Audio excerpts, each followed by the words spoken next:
બહારથી ક્રિસ્પી અને અંદરથી સોફ્ટ એવા ખૂબ જ ટેસ્ટી અને હેલ્ધી બાજરીના ચમચમિયા કે બાજરીના પુડલા આજે બનાવીશું.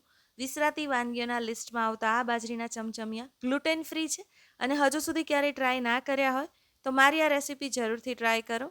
ચમચમિયા બનાવવા માટે સૌપ્રથમ એક બાઉલમાં ઝીણી સમારેલી મેથી, લીલા મરચાં, કોથમીર અને લીલી ડુંગળી ઉમેરીશું. લીલી ડુંગળીનો સફેદ અને લીલો બંને ભાગનો ઉપયોગ કર્યો છે. શિયાળામાં લીલું લસણ પણ ઉમેરી શકાય. સ્વાદ અનુસાર મીઠું ઉમેરીશું અને બધું સારી રીતે મિક્સ કરી લઈશું. જ્યારે તમે ભાજીનો ઉપયોગ પુડલા કે પરાઠા માટે કરતા હોય ત્યારે મીઠું ઉમેરી એકવાર મિક્સ કરી લેવાનું. આવું કરવાથી ભાજીની ફ્લેવર અને ટેસ્ટ બંને વધી જતા હોય છે. ત્યારબાદ 2 કપ બાજરીનો લોટ ઉમેરીશું અને 2 મોટી ચમચી શેકેલા તલ છે તે ઉમેરવાના છે.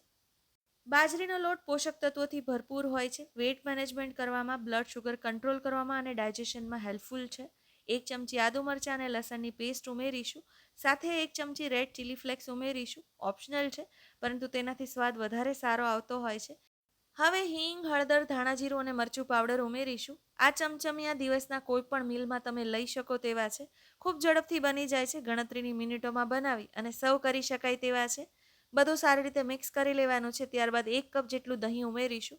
તમારી પાસે દહીં ના હોય તો તમે ઘાટી છાશ પણ લઈ શકો, પરંતુ દહીંથી ટેસ્ટ વધારે સારો આવતો હોય છે.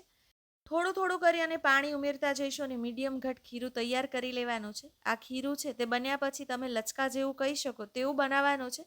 વધારે પડતું થીક અથવા થીન હશે તો ચમચમિયા સારા નહીં બને. પહેલાંના સમયમાં બનાવાતી દરેક વાનગીઓ બનાવવામાં સરળ હોય છે, એકદમ સ્ટેપલ ઇન્ગ્રીડિયન્ટ્સથી બનતી હોય છે, હેલ્ધી હોય છે અને કમ્પ્લીટ મીલ કહી શકાય તેવી હોય છે. આ ચમચમિયા પણ એવા જ છે. બેટર તૈયાર કરી લીધું છે અને આવું લચકા પડતું બેટર જ તૈયાર કરવાનું છે. 10થી 15 મિનિટનો રેસ્ટ આપીશું. તમારી પાસે સમય ઓછો હોય તો તમે 5 મિનિટનો રેસ્ટ આપો તો પણ ચાલે. મને આ ચમચમિયા નામ ઘણું ઇન્ટરેસ્ટિંગ લાગે છે. ચમચાની મદદથી નાની સાઇઝમાં બનતા હોવાથી ચમચમિયા કહેવાય છે એવું માનું છું. તમને કંઈ વધુ ડિટેલ્સ ખબર હોય તો મને કમેન્ટ્સમાં જરૂરથી જણાવજો. હવે એક નોનસ્ટિક તવાને ગરમ કરવા રાખી ઉપર તેલ ઉમેરવાનું છે. ઉપર થોડા તલ સ્પ્રિંકલ કરીશું અને પછી ચમચાની મદદથી નાની નાની સાઇઝના ચમચમિયા આવી રીતે બનાવી લેવાના છે. મારી પાસે મિની ઉત્તપમ માટેનો તવો છે તો એક સાથે 4 બનાવી રહી છું. તમે સાદા તવાનો ઉપયોગ કરતા હોય તો 2-3 સાથે બનાવી શકાય. ચમચમિયાની થિકનેસ મીડિયમ રાખવાની છે. ઉપરથી પણ તલ સ્પ્રિંકલ કરી લઈશું. આ તલ ખાતી વખતે ખૂબ સરસ ક્રિસ્પી લાગે છે અને ચમચમિયાને વધુ ટેસ્ટી બનાવી દે છે. ધીમીથી મધ્યમ આંચ પર ચમચમિયાને કૂક કરવાના છે. ઉતાવળ નથી કરવાની, નહીં તો અંદરથી કાચા રહેશે. ગુલાબી રંગની ભાત પડે પછી સાઈડ ચેન્જ કરી લઈશું. જો તમને જરૂર લાગે તો વધુ તેલ ઉમેરી શકાય. મેં એડ નથી કર્યું.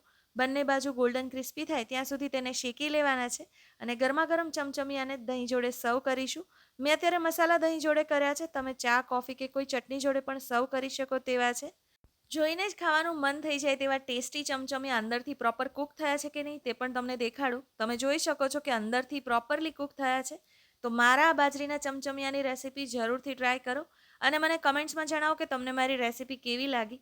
જો તમને મારી રેસીપી પસંદ આવી હોય તો તમારા ફેમિલી અને ફ્રેન્ડ સાથે જરૂરથી શેર કરો અને મારી ચેનલને સબસ્ક્રાઈબ કરવાનું નહીં ભૂલતા. Thank you so much everyone.